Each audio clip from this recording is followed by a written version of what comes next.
Hello students. In our current chapter, alcohols, phenols and ethers. Now we are located at the verge of this chapter is a NCERT exemplar solutions. मैंने आपको पहले भी बताया हुआ है कि आप पहले क्या कीजिए, पूरी जो NCERT की जो टेक्स्ट बुक है वो आपको कवर करनी है। एक एक टॉपिक जो मैंने लेक्चर्स में डाला हुआ था तो उसको पूरा डीपली आपको पढ़ना है।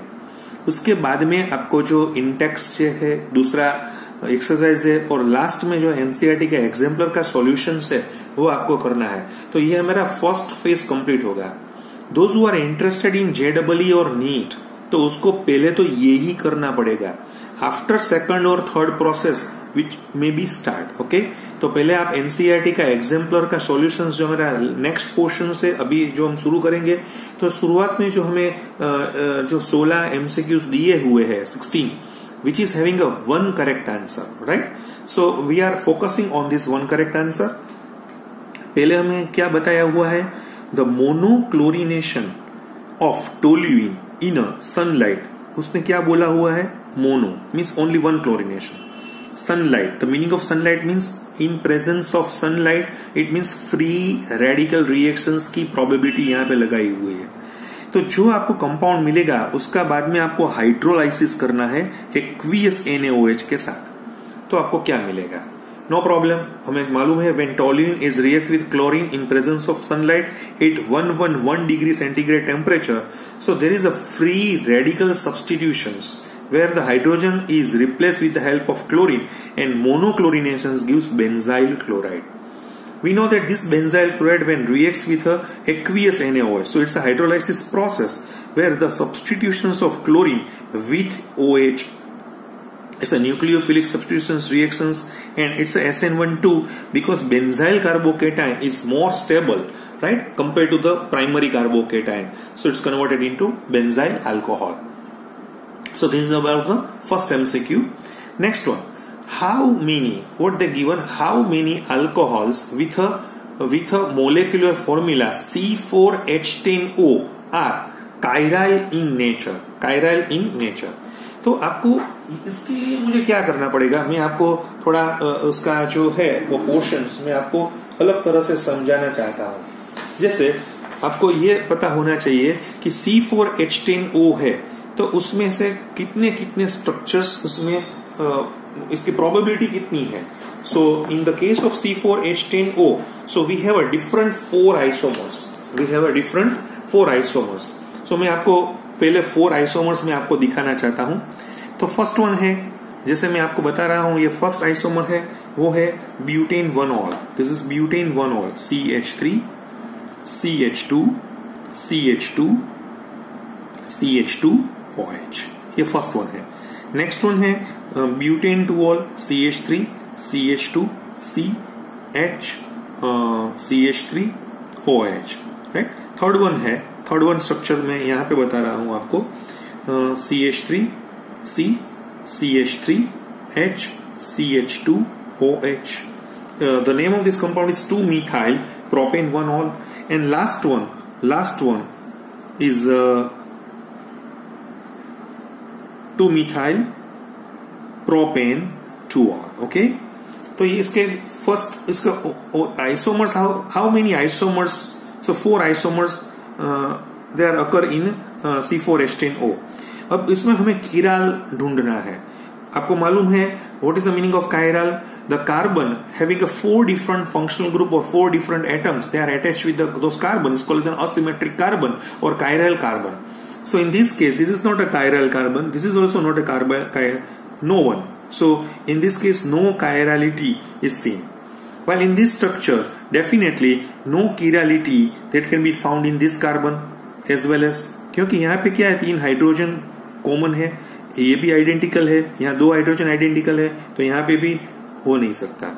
ये स्ट्रक्चर आप देखिए, ये कार्बन का कायरल नहीं है, ये भी कायरल नहीं है, ये भी कायरल नहीं है, but this is chiral in nature, right.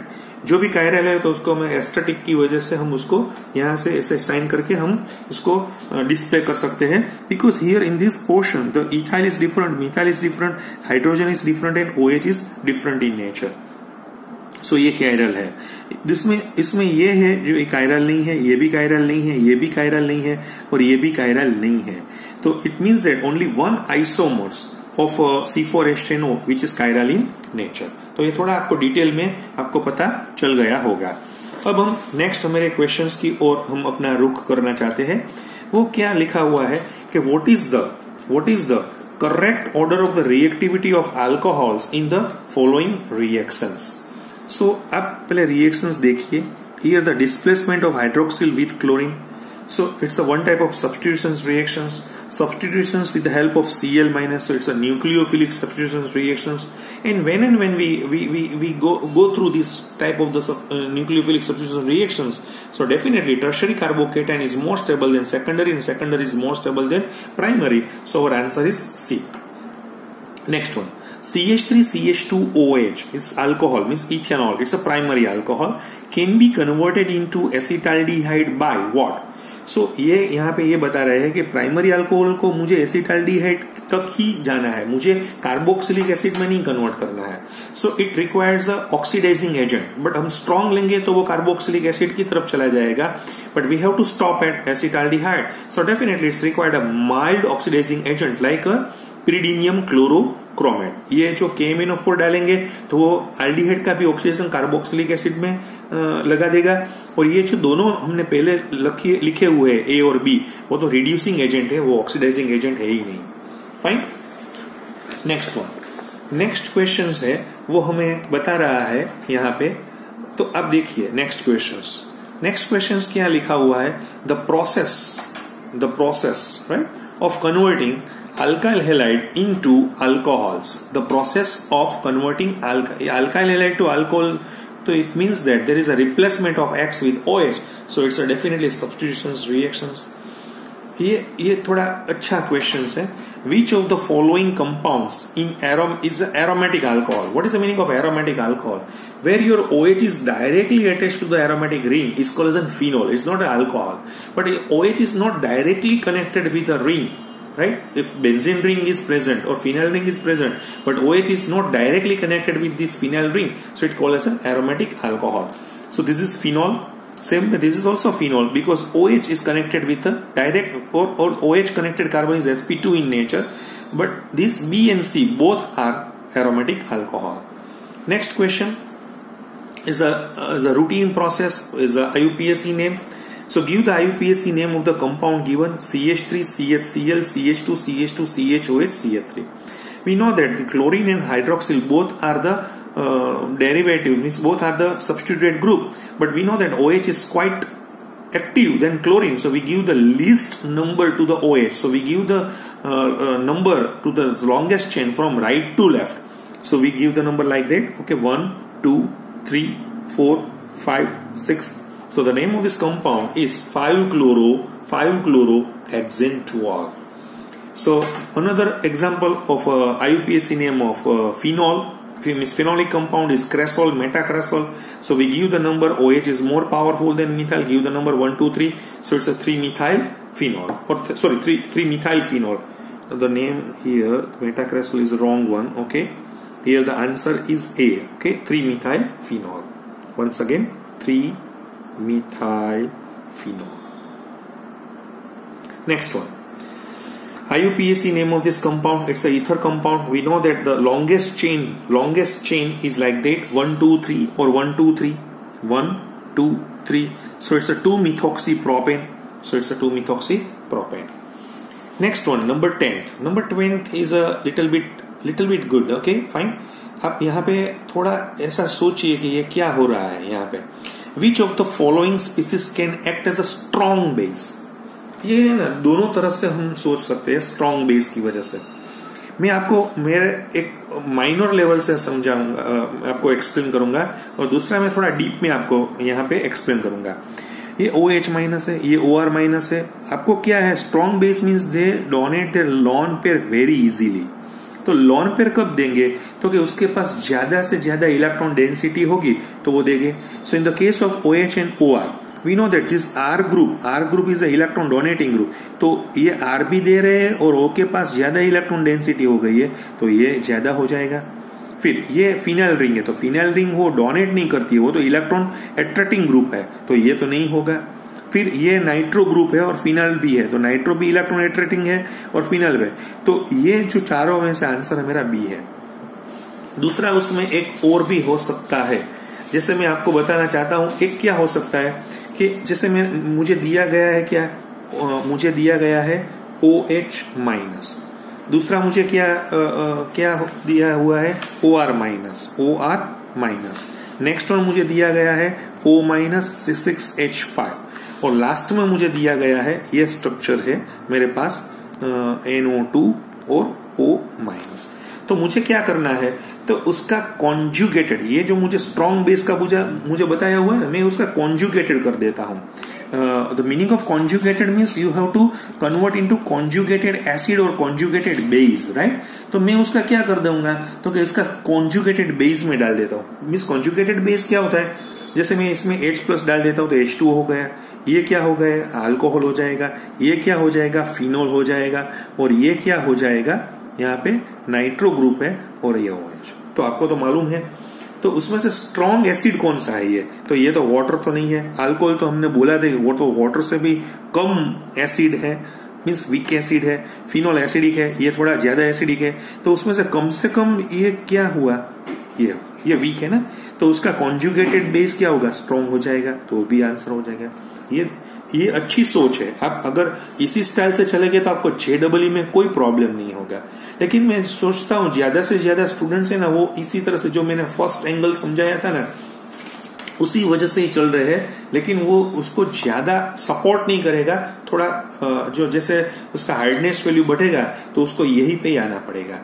Next one है which of the following compounds will react with sodium hydroxide solution in water.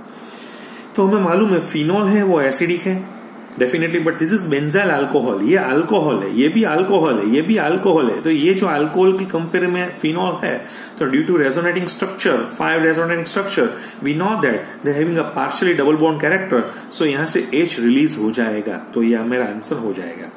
Phenol is less acidic then, क्या बता रहे हैं, फिनोल है ना वो लेस एसिडिक है, ये तो अल्कोहल है, फाइन। तो अल्कोहल तो फिनोल और अल्कोहल में तो अल्कोहल लेस एसिडिक है, तो ये तो नहीं आएगा। ऑर्थोनाइट्रोफिनोल, यस ये आ सकता है क्योंकि नाइट्रो है वो इलेक्ट्रॉन विड्रॉइंग ग्रुप है, but this methyl and methoxy they are the electron donating group. As we know that all electron donating group, definitely all electron donating group वो क्या करेगा, वो एसिडिटी को डाउन कर देगा, बेसिसिटी बढ़ा देगा, तो मेरा आंसर आ जाएगा ऑर्थोनाइट्रोफिनोल। Next, which of the following is most acidic? Most acidic. So in the case of this 13, we know that benzyl alcohol, cyclohexanol. So both are alcohol in nature. Next one is phenol and metachlorophenol.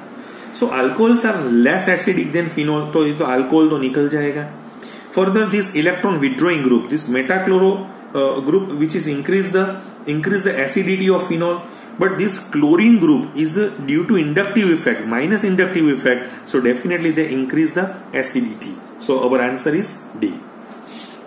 Next one, number 14. Number 14. ये भी बहुत बढ़िया questions है। आपको वो पहले के जो AI-EEE के पेपर में भी है, कई बार, और जैसे AI-PMT के पेपर में भी है, इसका जिक्र हो चुका है, 1-2 बार उसको पूछा गया है। So what is the make the correct order of the decreasing acidic strength of the following compounds? आपको क्या करना है, एसिडिक स्ट्रेंथ को डिक्रीज करने का है, राइट। अब देखिए सभी जगह पे फिनोल है, फिनोल है, फिनोल है, फिनोल है, फिनोल है, ये नाइट्रो ग्रुप है, ये नाइट्रो ग्रुप है, ये मिथॉक्सी और methoxy, means nitro is electron attracting group. Whenever you saw the nitro group is an electron withdrawing group, so definitely they increase the acidity. तो ये दोनों तो एसिडिटी बढ़ाएंगे, लेकिन ये दोनों घटाएंगे, और ये तो न्यूट्रल है, तो उसका मतलब क्या होगा, ये दोनों है ना पीछे चले जाएंगे, सबसे आगे ये दोनों हो गए और बीच में ये हो गया। लेकिन अब टाई है between 2 and 4, but we know that this para group, ये पेरा पे है और ये मेटा पे है। मेटा है ना वो रेजोनेंस में पार्टिसिपेट नहीं होता है, ये पार्टिसिपेट होता है, तो ये पार्टिसिपेट खींचेगा तो इसकी एसिडिटी बढ़ा देगा। सो electron withdrawing group increase the acidity of the phenol, therefore both para-nitrophenol, this is para-nitrophenol, and meta-nitrophenol, so this para-nitrophenol is more stronger acid than metanitrophenol, right? So with the combined inductive effect, minus inductive effect and minus R effect, okay? Same way in the case of OCH3 and OCH3, right? But in this case, OCH3 at the meta position, which cannot exert its plus R effect, but can exert only is a minus inductive effect, right? Therefore, metamethoxymethyl is a stronger acid than phenol. In contrast, this is para in positions, so plus R effect, which makes paramethoxyphenol is a weaker acid than a phenol. तो आपको समझ में आ गया होगा.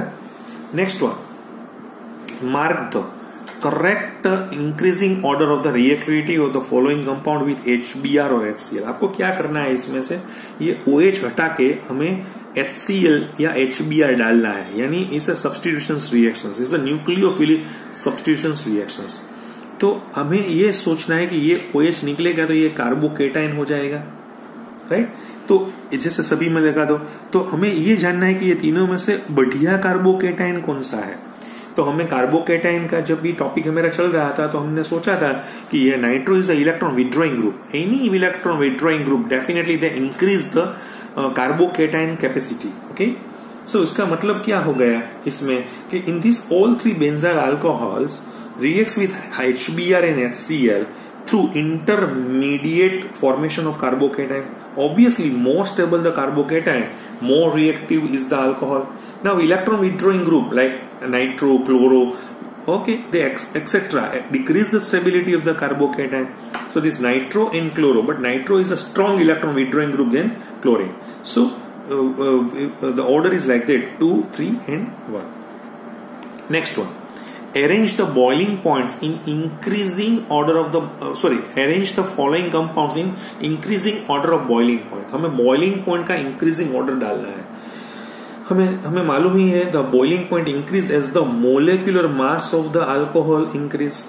जैसे ये है, आपको बोला है प्रोपेन ब्यूटेन, तो ये इसका बढ़िया होगा क्योंकि इसका मोलिकुलर वेट ही ज्यादा है, इसका बहुत कम हो जाएगा. अब ये between this two, between butane 1-ol it's a primary and butane 2-ol is a secondary. We know that it's a branch in nature, it's a linear in nature. तो लीनियर ऑफ ब्रांच में क्या होता है कि linear में inter molecular distance है वो कम होता है, इसमें इंटर मोलिकुलर डिस्टेंस ज्यादा हो जाता है. सो attraction van der Waals force decrease हो जाता है, तो उसका कम हो जाएगा, उसका ज्यादा हो जाएगा. तो मेरा जो आंसर है 16 नंबर का जो आंसर है वो ये नहीं है, ये जो बता रहे हैं वो नहीं होगा. इसका जो आंसर होगा वो ये होगा propane 1-ol, butane 2-ol, butane 1-ol and pentane 1-ol. तो उसका आंसर हो जाएगा ए, राइट? तो आज तक हम यहाँ पे रुकते हैं. नेक्स्ट लेक्चर में हम multiple choice questions, MCQ, more than 1 correct options इन NCERT एग्जाम्पलर से हम शुरुआत करेंगे. Thank you very much.